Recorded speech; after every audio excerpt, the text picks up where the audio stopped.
Action SA has blamed the collapse of the multi-party government in the Johannesburg City Council today on the failure of the DA to commit to the coalition.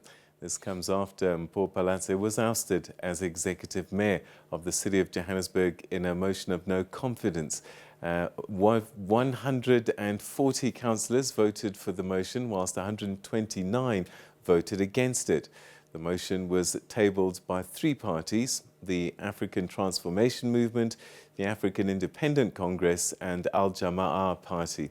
Well, for a little bit more on this, we're now joined by Action SA's Bongani Baloyi. Thank you so much indeed for joining us, Mr. Baloyi. Some would say that this day was inevitable, given what we saw towards the end of last year. Well, good evening, and thank you for for the opportunity, and good evening to the viewers. I think beyond being that today was that something that could have been avoided, but was not avoided because the DA chose to hold its stance and rejected a deal which all parties in the coalition had supported, including themselves during the negotiation, but turned out at the last point, which did not really help the coalition, and that's where we are at this stage. Did the Democratic Alliance explain to you why they turned back on the deal?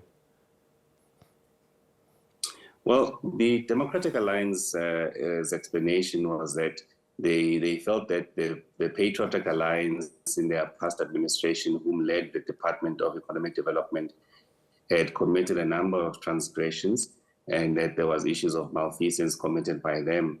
And our view was that it doesn't make sense. If the DA is aware that such happened under the watch of the PA, they've got an obligation to go and report it to the police to ensure that someone is held accountable. But we also found it quite contradictory that on the one hand, they say they don't trust the Patriotic Alliance to lead economic development because of these alleged malfeasance. However, on the one side, they are willing to give the Patriotic Alliance a department which is an annual budget of 7.7 billion rands. So we found it to be quite a strawman argument, which collapsed the negotiations with the PA. In fact, it was quite embarrassing for all of us because last week, Thursday in the evening, there was a principal deal which the PA had agreed to, and they even communicated that there's a process where the process is unfolding, where all of us are working on legal agreements or an agreement to finalize it. And to our surprise, the DA turned around and created or came up with a different alternative, which for us was quite problematic because we are the ones that actually say who made the ultimate sacrifice and sacrificed 2 positions out of 3 that we have in the executive, and we're quite prepared and willing to sacrifice for this coalition to continue and establish a majority. What alternative had they put up that was unpalatable for you?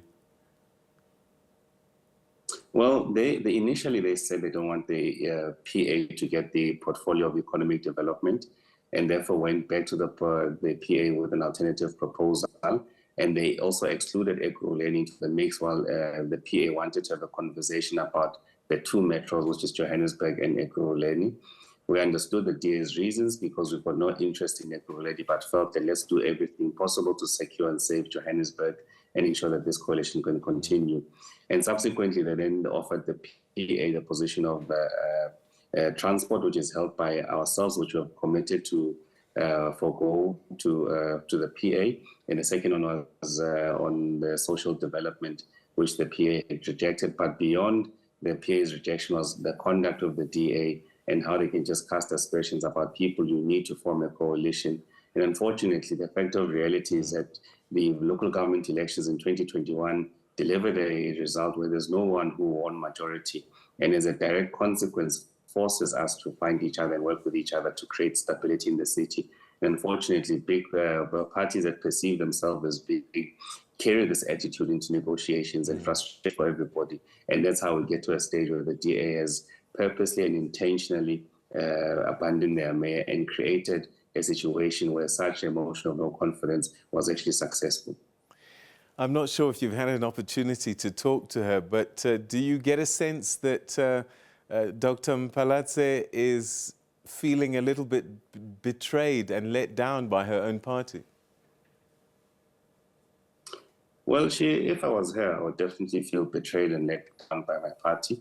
But she also understands. I mean, she was part of these conversations about the coalition, and not at one point did she say anything. I think she was curtailed or even muzzled by her party to say anything. You could tell that, I mean, she really realizes what's happening, but just conducting herself as a disciplined member of that party.